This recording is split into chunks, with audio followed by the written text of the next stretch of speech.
Bonjour à toutes, bonjour à tous. Je sais, il est tard. Nous sommes le 22 mai 2017. Beaucoup de choses à dire, comme d'habitude. Il n'y a pas un jour où... Déjà demain j'irai chez le coiffeur, il n'y a pas de raison, parce que là ça commence. Je sais. Ah, je vous ai bien eu parce que vous aviez cru que vous n'auriez pas de vidéo aujourd'hui. Pas de chance, il y en a une de prévue. Oui, j'ai eu une nuit assez mouvementée, donc j'ai travaillé cette nuit. Puis j'ai regardé les informations ce matin, comme tous les jours, et j'ai lu un passage que M. Macron voulait un bac plus dur. C'est une bonne idée. Le niveau des jeunes est aujourd'hui tellement lamentable que... Oui, c'est vrai qu'un bac plus dur et puis le bac offert à tout le monde, ce serait pas mal, mais la question que je me pose, ça sert à quoi? Parce que les gosses, ils se demandent aussi pourquoi ils bossent. Ah oui, je sais, il a dit qu'il fallait leur donner l'envie d'être milliardaires. Millionnaires, peu importe. Je crois qu'il a jamais fait une brocante, Macron. Alors pour une journée de travail sur une brocante, on doit gagner, grosso modo, dans les 45 € par jour. Il faut payer la location, il faut location de l'espace, bien sûr. Donc c'est sûr que les camelots amateurs, ils vont faire des fortunes considérables. C'est ça quand on vit dans un pays à l'économie forte et puissante. Bon, c'est pas avec lui que ça va s'améliorer, ça on le sait. Mais alors ce qui m'a surpris, c'est quand il demande un bac plus couillu, comme ça. Il a quand même des assistants et des employés qui sont des incompétents notoires, des menteurs, des traîtres. Vous vous souvenez de François Ruffin qui avait pris la défense des... Ben oui, puisqu'il a eu un César pour ça. César, mon Dieu. Donner le nom d'un empereur à un titre honorifique, un empereur. Quand on voit que tous les Césars, c'était quasiment tous des malades mentaux. Et que le seul vrai César, en dehors de son successeur, était Jules, et c'est lui qu'on a assassiné. Donc François Ruffin avait été apostrophé par un des conseillers de M. Macron, qui avait menti, mais effrontément, à la télévision, en disant que Macron avait reçu les syndicats et les ouvriers de Whirlpool. Alors Ruffin, en bon technicien, qu'est-ce qu'il a fait? Il s'est informé, il a été voir effectivement quels étaient les ouvriers que Macron avait reçus. Et en fait, il a reçu 0 ouvrier. Il n'avait reçu que le patron, qui est une crapule, mais vraiment, un franco-australien, enfin, un mec genre douteux, comme ça, qui rachète une entreprise pour avoir les subventions, puis après qui la plante. Et puis son directeur de marketing, et puis directeur de la com, enfin bref, voilà ceux qu'il a reçus. Mais ça, c'est vraiment la fourberie du système. C'est de nous faire croire que les grands, entre guillemets les grands, parce que tout petit pour ça, reçoivent les gens qui en ont besoin, puis qui ont des solutions, et puis en fait pas du tout, ils reçoivent que les crapules qui arnaquent les Français à travers la complicité de l'État, donc à travers les gens comme M. Macron et les autres. Si j'aime Macron? Non. Petit bocassa, retourne chez toi. Prends tes millions, dégage, fous-nous la paix. Mais non, c'est pas possible, parce que quand on a des millions comme lui, eh bien, on est en place uniquement pour défendre ses propres intérêts. En fait, ça fonctionne comme ça. L'oligarchie l'a engagé, il a travaillé chez Rothschild, il est devenu partenaire associé, il a fait beaucoup d'argent. Il a planqué son argent, parce qu'il faut savoir que la banque Rothschild possède quasiment toutes les banques au monde. Ce sont des réseaux. Alors les gens qui croient que parce qu'ils vont aller à la BNP, au Crédit Agricole, au Crédit Mutuel, à la Caisse d'épargne. Ça n'appartient pas à Rothschild, mais c'est comme une pieuvre, ça s'étend comme ça. Car quand il y a une banque en faillite, c'est Rothschild qui perd de l'argent. Ah, puis j'ai appris que lorsque une banque gagne 4 euros, il y a 1 euro qui se barre, qui disparaît. Mais quand vous faites des marchés, pour arrondir un peu les fins de mois, si vous déclarez pas, s'il y a des euros qui manquent, contrôle. Mais pas pour eux, jamais pour eux. Parce que eux, c'est des gens comme ça. Il y a une phrase dans le langage français qui est fondamentale, c'est « l'habit ne fait pas le moine ». Arrêtez de croire que parce qu'un imbécile porte un costard-cravate, c'est un homme honnête. La plupart des imbéciles qui portent un costard-cravate et qui se trouvent dans des organismes bancaires sont des gens malhonnêtes qui vous entubent. Au quotidien. Sauf qu'ils ont le vernis de la cravate et la chemise et la veste de costard. L'habit ne fait pas le moine. Cette nuit, je vous ai écrit un petit texte, et puis, dans ce texte, évidemment, il y a une critique du système, comme toujours, mais il y a aussi un grand témoignage d'amitié pour un auteur français, que vous connaissez sans connaître. Évidemment, je ne m'intéresse pas aux auteurs de la deuxième moitié du XXe siècle, parce que c'est la même chose. Les auteurs de la deuxième moitié du XXe siècle qui sont connus et qui gagnent beaucoup d'argent sont des auteurs du système. C'est-à-dire, il faut endormir les gens.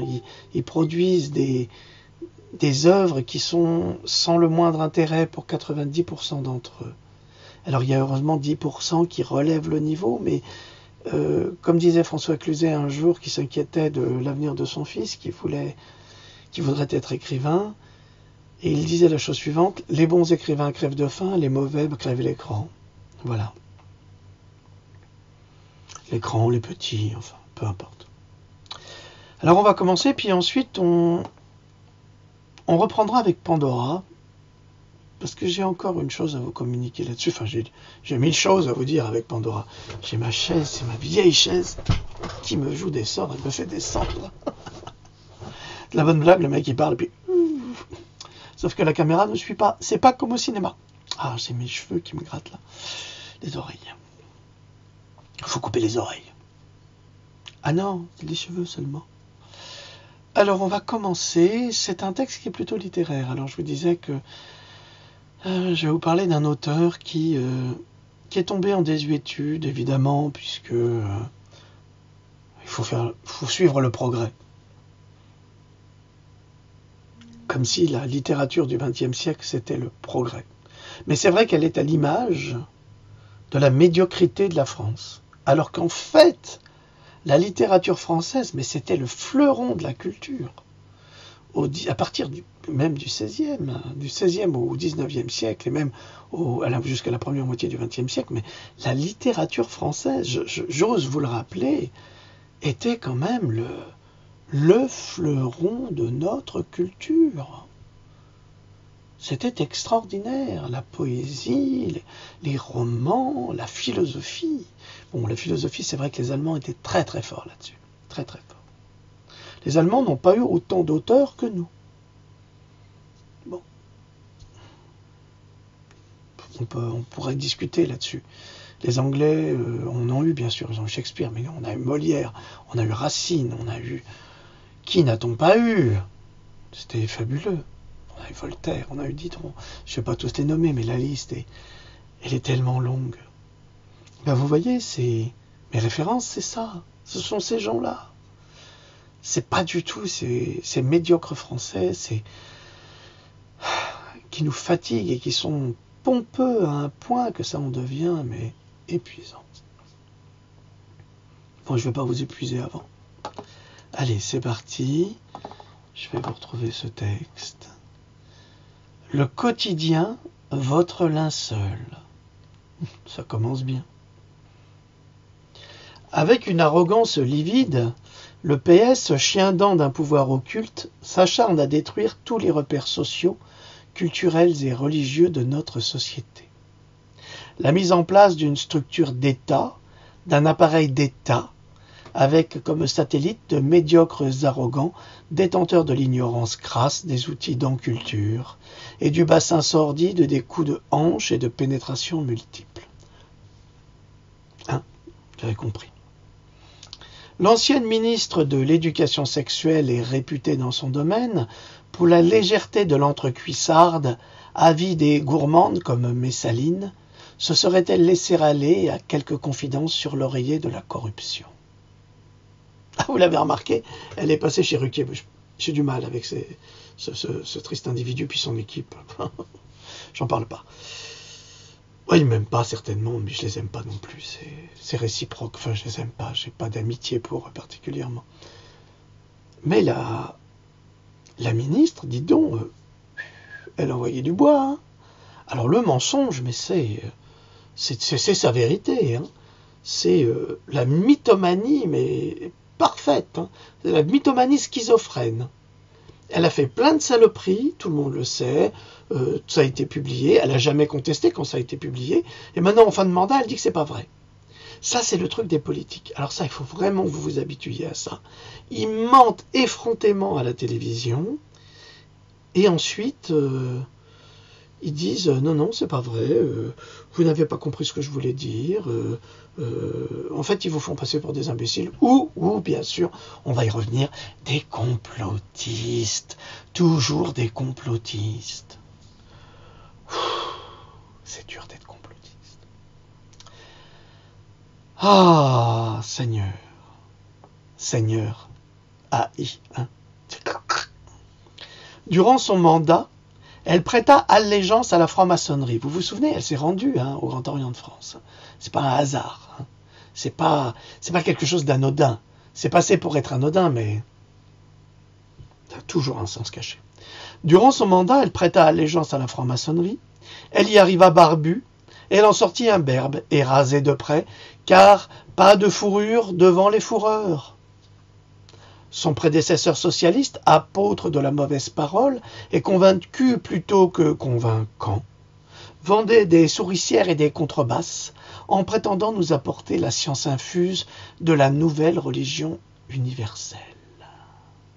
Bien fait de sa personne, était-il bien mis pour nous la mettre bien profond, en se persuadant que son mensonge de traîtrise était une vérité de mise.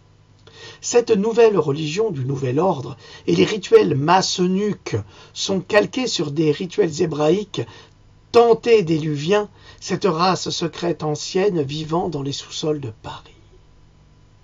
Mais lorsque l'on y plaça Eugène pour y faire ses recherches, il déclara à la troisième personne « Eugène sut ». Sut-il seulement que l'on parlerait encore de lui 100 ans plus tard en évoquant les mystères de Paris. L'homme qui roula sa bosse sur toutes les mers du Sud, que l'on surnomma le bossu, pour son goût pour la bagatelle et la taille de son égo, sorte de cap ou de péninsule, merci Cyrano, jeté dans la mer des Caspiers ou des Icariennes, qu'il regardait de haut. Quel malheur invisible et inconnu pèse donc sur la France? Qu'elle laisse tomber de pareilles larmes dans le gouffre de l'éternité?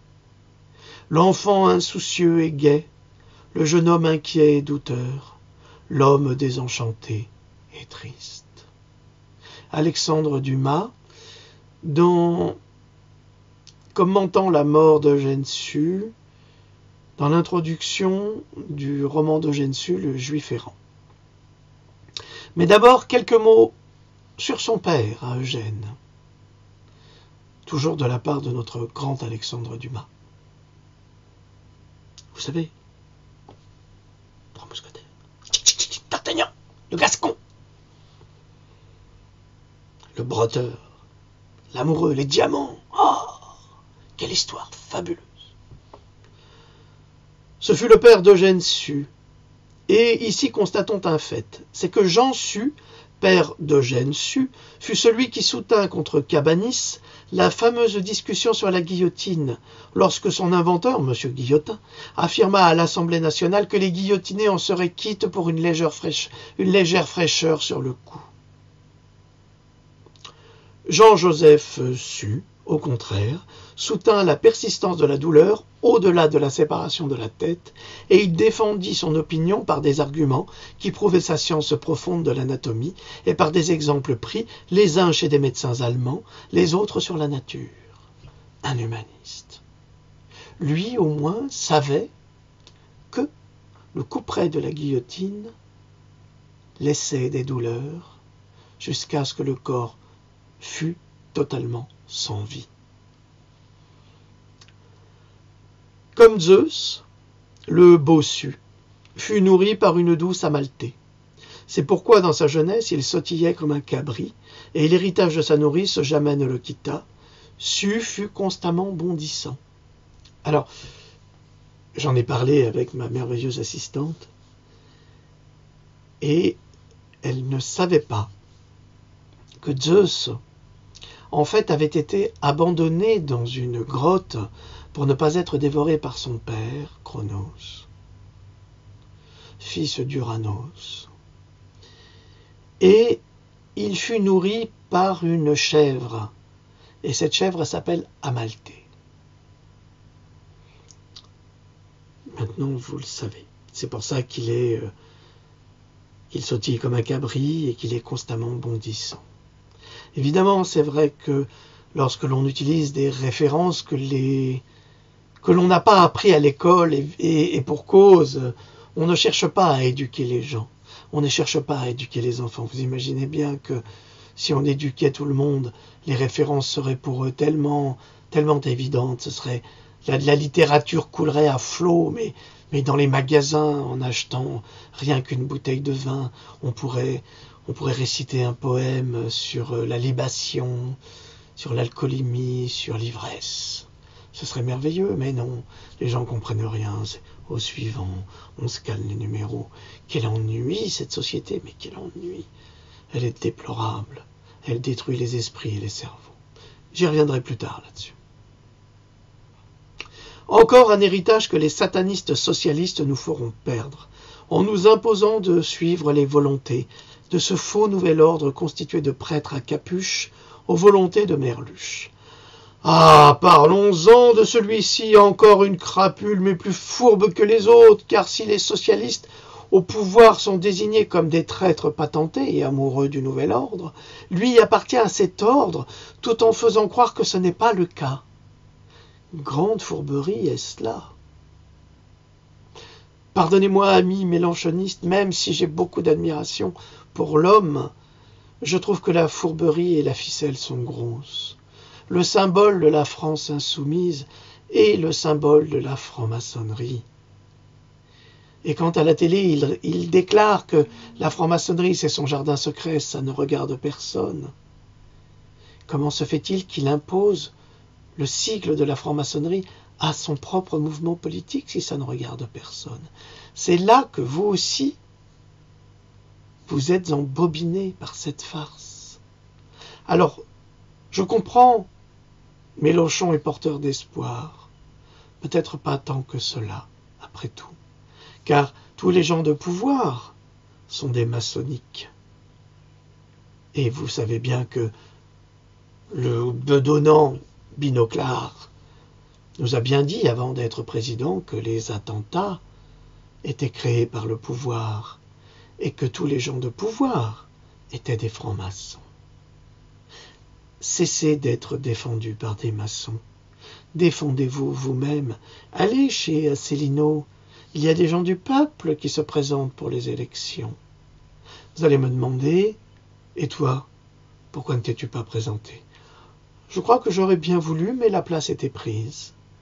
C'est ainsi que se passent les choses. C'est à cet endroit que le diable est rusé. Faire croire à la majorité le bien fondé de ses fourberies en accusant les sonneurs d'alerte de l'alerter, la majorité. C'est une phrase importante, ça. C'est à cet endroit que le diable est rusé, faire croire à la majorité le bien fondé de ses fourberies, en accusant les sonneurs d'alerte de l'alerter. La jeunesse de notre pays est rendue sans le moindre espoir de devenir et d'avenir, avec un fourbe président qui annonce insuffler le désir de devenir millionnaire, alors qu'il proposera aux jeunes diplômés, comme en Allemagne à présent, l'emploi à 2 € de malheur, comme brillante avancée sociale, le corbeau croissance zéro, emploi zéro. C'est extraordinaire. Les études coûtent une fortune. Satanée chaise. Les études coûtent une fortune. Les étudiants souffrent pendant des années. Enfin diplômés, on leur propose un emploi à 2 €. En fait, ils ont perdu du temps. Ils auraient pu être éboueurs. Ils en auraient gagné autant. Sans avoir fait d'études, sans se fatiguer. Mais évidemment, ils se sont enrichis. Mais à quoi sert d'avoir des enrichis qui gagnent une misère et qui ne peuvent même pas se permettre un logement? Il y a un décalage ici qui devrait se régler, qui aurait dû se régler avec l'élection présidentielle. Ah, je suis désolé de revenir sur Asselineau, mais lui avait proposé de régler ces problèmes, ou en tous les cas de les améliorer. Mais ceux qui ont été élus n'ont pas du tout l'intention de faire ce travail pour la société. Le gros bigleux qui a offert la France à son minimi, vous savez, s'inscrit dans la continuité du plus fourbe d'entre eux, lui qui voulait faire des Français des hommes mouches. Le gros a bien réussi, les Français dégueulent sur lui toute la bile qu'il pleuve, neige ou vente, à 4 sous, tant persuadé d'avoir été volé par l'infatueux président, content de lui et arrogant comme la peste bubonique. Pouah! Garde tes bubons, maudit gras du bide! Pleure ta joie dans le lit d'une ribaude et disparaît de la vie des Français que tu as assassinés. Et si elle crie au secours la France, qui suppliera-t-elle? Le roi des têtards ou le prince des béquillards? L'invalide d'âme et de sentiment, celui qui agit gaiement pour sa loge criminelle et qui a mis son enfant sur le trône des pires diableries dont nous avons hérité malgré nous. Le cheval s'est écroulé avec la rue.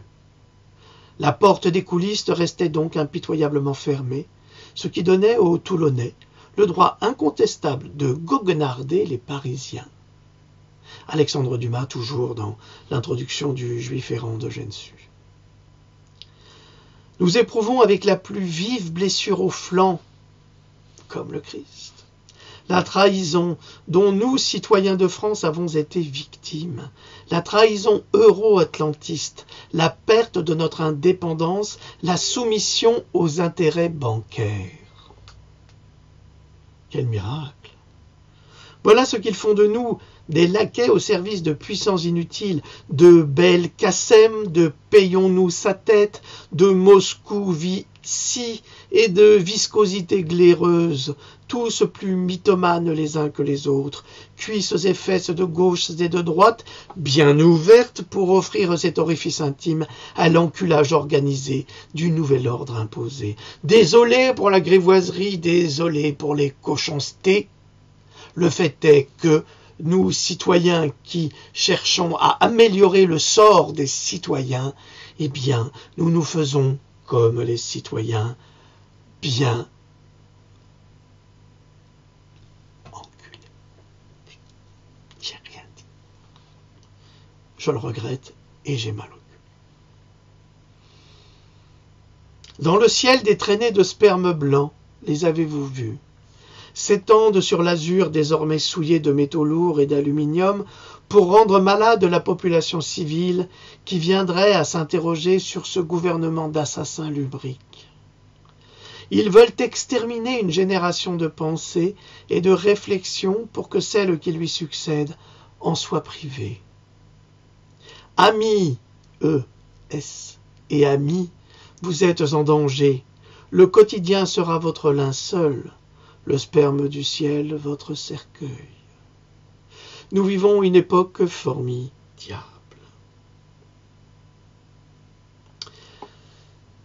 Vous ne vous rendez pas compte parce que on détourne votre attention. C'est comme la magie. On fait apparaître et disparaître des objets en détournant votre attention. Là, on vous a posé Macron sur un trône percé qui va chier à volonté ces saloperies infâmes. Et vous râlez contre lui, vous râlez contre le pouvoir, vous râlez pour votre retraite que vous n'aurez plus, évidemment. Et pendant que vous râlez, lui et ses complices assassins vous asphyxient. Hier, par exemple, vous avez vu la photo de couverture de mon dernier article, enfin mon dernier pamphlet, pardon, c'est pas un article, c'est plutôt un pamphlet. Vous avez pu remarquer ce ciel, mais ce n'est pas une peinture, c'est la peinture du ciel. C'est ce qu'il nous donne. Et ce blanc, cette blancheur qui ressemble à la blancheur des nuages, n'est pas nuage. Elle est toxicité absolue, elle est poison. C'est de la nanotechnologie qui vient vous polluer, qui vient vous envahir, qui vient vous détruire. Et quand ils bombardent comme ça, ils vont provoquer nombre de cancers. Et les médecins ne sauront pas comment les gérer. Évidemment, ils n'ont jamais été confrontés à ce type de problème. Mais ceux qui nous empoisonnent le savent. Alors comme nous les dénonçons, ils ne le supportent pas, alors ils nous en balancent, et nous en balancent, et nous en balancent. Ils veulent qu'on déclare des cancers spontanés qui vont nous emporter en 1 ou 2 mois. Alors ça, c'est inévitable, ça arrive. Hein. Il y a des députés européens qui en ont parlé déjà. Absolument. On en a déjà parlé. Alors essayez de vous éveiller à ce qui se passe au-dessus de vous. Regardez au-dessus de vos têtes. Changez de point de vue. Ne restez pas toujours terre à terre. Soyez plutôt dans les airs. Apprenez à regarder les oiseaux et interrogez-vous sur le rôle de ces nuages qui s'étendent, qui s'épandent et qui finissent à devenir gris, mais d'un gris menaçant. Et puis après, il y a des pluies épouvantables, des orages, des tempêtes, des ouragans. Tout cela est lié à cela, avec la complicité de nos gouvernants. C'est dur, hein? Oui, je sais. Mais c'est plus dur pour nous que ça l'est pour vous. Vous savez pourquoi? Parce que nous, on en a conscience. Alors que vous êtes complètement naïf. Vous ne savez pas. Et après, vous irez pleurer en vous demandant pourquoi vos enfants sont malades. Pourquoi ont-ils des maladies de peau? Pourquoi déclenchent-ils des cancers? Pourquoi vous, après, vous êtes malade à votre tour? Vous ne comprenez pas. Parce que vous ne vous intéressez pas. C'est là que réside votre erreur. Et peut-être votre crime. Car vous laissez faire ces assassins. Alors, voyons voir. Maintenant, nous allons retrouver Pandora. Hein, vous savez ce que c'est. C'est mon... Je le mets là, c'est pas parce que je me gargarise avec, mais parce que tout est dedans. Il y a 2 volumes. Hein. Il y a l'autre aussi qui traîne quelque part. Mais pour l'instant, je travaille avec vous là-dessus. Alors, aujourd'hui, ma chaise est redescendue, évidemment. Il doit y avoir quelqu'un qui a saboté ma chaise. Et peut-être que si elle descend tout d'un coup, j'exploserai. James Bond, le siège explosif dans la chambre jaune. Je voudrais vous présenter un médecin que vous ne connaissez pas, bien évidemment. Pourquoi? Parce que ce médecin a fait des révélations qui ne plaisent pas. C'est incroyable. À partir du moment où on fait des déclarations qui ne rentrent pas dans l'opinion de ceux qui nous assassinent et nous empoisonnent, ce sont des salopards, des affabulateurs, des gens dangereux, des complotistes et même des futures victimes à guillotiner. Le docteur John Range, alors en français, Rangen Virapen, donc le docteur John Rangen Virapen, ok, Ok, yeah. Voilà. Qui a travaillé 35 ans en tant que co-directeur pour le laboratoire américain Lilly & Co. C'est pas une blague, hein. C'est un laboratoire pharmaceutique américain qui s'appelle bien Lilly & Co, ou on l'appelle souvent Lilly, et qui a finalement démissionné pour dénoncer les méthodes des laboratoires pharmaceutiques et les profits concentrés sur les maladies chroniques et symptomatiques. Deux points, ouvrez les guillemets. Alors, ouvrez vos yeux, écartez vos oreilles, libérez tous vos sens, oubliez qui vous êtes ou ce que vous avez appris et écoutez. Et laissez-vous investir. Alors, l'industrie pharmaceutique ne fait rien d'autre que d'annihiler la population de ce monde. Et pourquoi ferait-elle cela? C'est vrai, c'est la question que vous me poseriez. Mais enfin, pourquoi est-ce qu'il ferait cela? N'oubliez pas que les laboratoires n'existent que depuis 80 ou 100 ans. Hein? Même pas. Déjà, dans les années 30, Rockefeller avait mis en place tout le système du laboratoire, de l'université et de l'hôpital. C'est comme ça que ça marche. Avant, il n'y avait pas ça. Alors, pourquoi l'industrie pharmaceutique ne fait rien d'autre que d'annihiler la population de ce monde? Eh bien, parce qu'elle veut gagner de l'argent, de l'argent, de l'argent. Elle se fiche de votre vie, elle ne s'intéresse qu'à son porte-monnaie. Ma main est aussi sale que ses gens. L'industrie pharmaceutique m'a donné un bon emploi. J'ai commencé comme vendeur et j'ai évolué dans ma carrière jusqu'à devenir un directeur en Suède, dans une filiale de la plus maléfique compagnie au monde, Lilly & Co. Parce que j'étais une part de ce mal, et j'ai fait du mal, j'ai été renvoyé et j'ai débuté ma propre entreprise, 35 ans plus tard.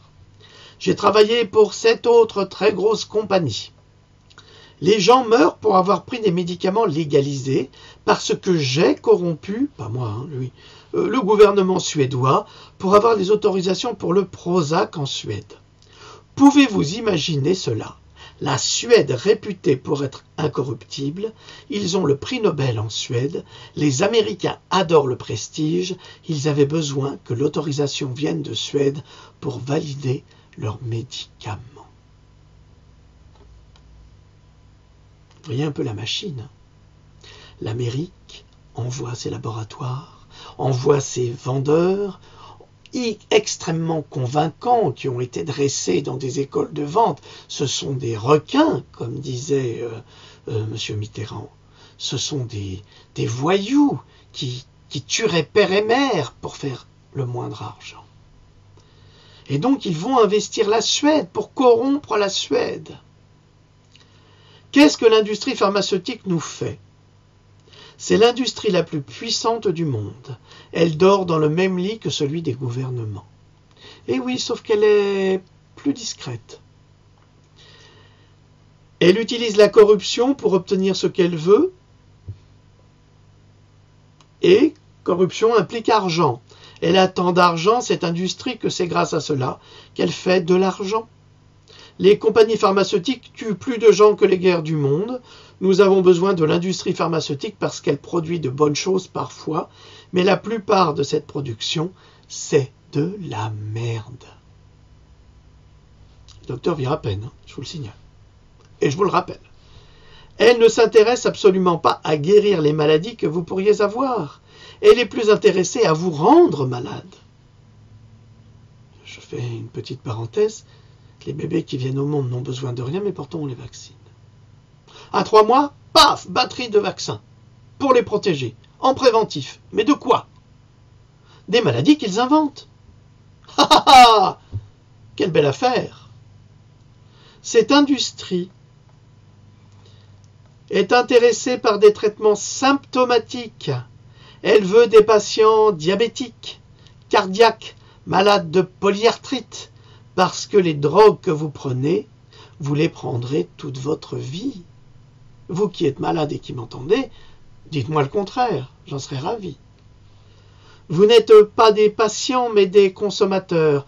des consommateurs. Et d'ailleurs, aujourd'hui, nombre de médecins vous appellent les clients. Repensez au terme. Le client, c'est du marchandage. C'est un échange. Vous venez me consulter, vous payez 22, 23, 24, 25, des fois quelques centaines pour des spécialistes. Et l'autre spécialiste va vous servir une ordonnance qui va vous permettre, une prescription donc, qui va vous permettre d'aller à la pharmacie, chez l'apothicaire, qui va vous remettre des médicaments qui sont censés vous guérir. Donc, et ça, c'est un rythme. Vous prenez régulièrement vos médicaments. Et donc, on vous entretient. On maintient cette maladie à un juste niveau. Comme ça, quand vous prenez le médicament, vous vous dites « Ah, ça me fait du bien. Ah, qu'est-ce que je ferais sans ça ?» Mais sans ça, vous vivriez. En changeant d'alimentation, de lieu de vie. Il y a 1000 façons de guérir. On sait que c'est la nourriture qui guérit, pas les médicaments. Ça, j'y reviendrai plus tard si vous le voulez bien. Je reprends.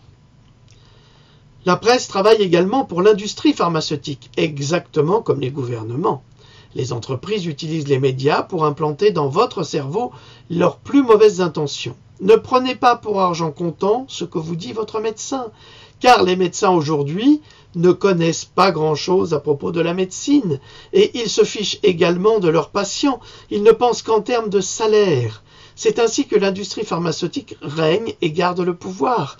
Elle achète les médecins et elle les prend étudiants et paye leurs études. Les médecins n'obtiennent aucune autre formation que celle des laboratoires, et je le sais parce que lorsque j'étais un vendeur pour l'industrie pharmaceutique, j'avais l'ordre de ne jamais parler des effets secondaires des médicaments que je vendais. Je devais parler des FAB, Feature Advantages Benefits, la présentation des avantages et des bénéfices. Je sais également que les laboratoires cachent les effets secondaires dangereux. Pour le patient, bien sûr, parce que j'étais responsable des études sur le Flectine et le Prozac. Vous savez, le Prozac, quand les femmes le prenaient, c'est un antidépresseur, et quand elles bâillaient, elles avaient un orgasme. C'est génial pour le mec qui ne sait pas faire jouir sa femme. C'est super. Prends ton Prozac et je vais beaucoup te fatiguer, tu vas voir. Puis dès qu'elle va bâiller, il va faire un petit striptease et elle va se payer des orgasmes à répétition. C'est pas merveilleux, ça. Ah, j'adore la science. Lorsque des médecins sont arrivés dans mon bureau, parce que nous faisions un petit test dans le plus important hôpital de Stockholm, la première semaine après le test, 2 patients ont tenté de se suicider avec les antidépresseurs. C'est un effet secondaire majeur de ces drogues que l'on nomme psychotropes. L'industrie pharmaceutique, par la loi, n'est pas tenue de donner ce type d'information. Pourtant, c'est une information capitale.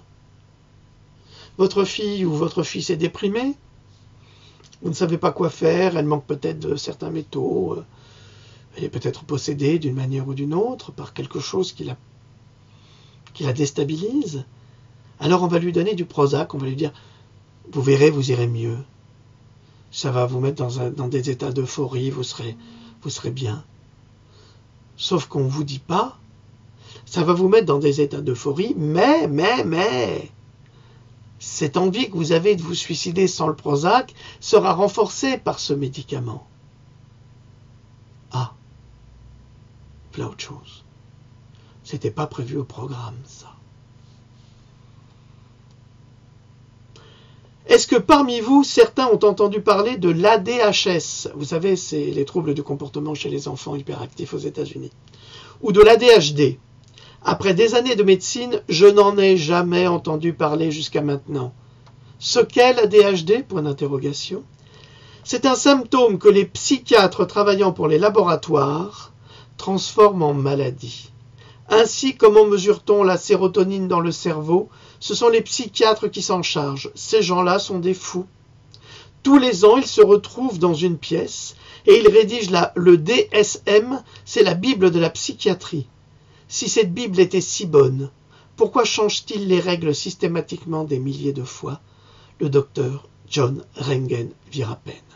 Alors l'ADHS ou l'ADHD, le psychiatre qui avait validé des psychotropes pour soigner les enfants, soi-disant victimes de ce trouble obsessionnel compulsif ou de cette hyperactivité, a déclaré juste avant de passer l'arme à gauche, donc de s'éteindre à jamais, grâce au ciel, il était temps petit navire, a déclaré que cette pathologie était parfaitement inventée et qu'elle l'était uniquement pour vendre des médicaments des laboratoires pharmaceutiques. Alors, je donne la référence. C'est une conférence que le docteur Rengen Virapen a donnée en public, alors dans un énorme amphithéâtre, en anglais. Donc, ce que je vous offre, moi, c'est la traduction de cette conférence que j'ai faite moi-même comme un grand. Parce que les traductions, il faut toujours les faire soi-même. Comme ça, rien ne vous échappe. Voilà, eh bien, vous avez une autre information capitale pour vous et vos enfants. Donc, si on vous propose des médicaments et des psychotropes pour vos enfants sous prétexte qu'ils sont agités, alors déjà, vous pouvez en imputer les vaccins, parce que les vaccins, ce sont des effets secondaires, de l'hyperactivité des enfants, même de l'autisme. Et les profs n'ont qu'à se plaindre au laboratoire, mais pas aux parents. Et ensuite, au lieu de canaliser l'énergie des enfants, ce n'est pas une nécessité absolue que de les droguer. Et j'en parle en conséquence de cause, puisque quand ma fille avait 5 ans, une institutrice m'avait fait la remarque que ma fille était hyperactive et qu'il fallait la calmer. Et j'ai été très surpris, je lui ai demandé, mais et la calmer comment? Elle me dit, donnez-lui des médicaments. Et là, je lui ai demandé si elle était médecin pour faire un tel diagnostic. Heureusement, dans la classe voisine dont elle s'occupait, elle a dit exactement la même chose à un pédiatre. Sauf que vous connaissez les médecins. Les médecins détestent qu'on leur parle de diagnostic, parce qu'ils savent tout mieux que les autres.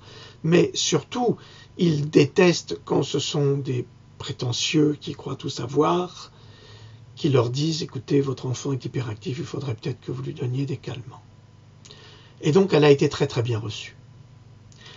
Ce qui avait été amusant, en fait, c'était à la fin de l'année de constater que nos enfants dits hyperactifs, qui n'étaient pas drogués, comme elle l'aurait souhaité, pendant la fête de l'école, se sont tous très bien comportés. En revanche, son fils à elle était épouvantable. Il hurlait, il était insupportable. Alors peut-être avait-elle oublié de lui donner son calmant, je l'ignore. Elle s'appelait Christelle.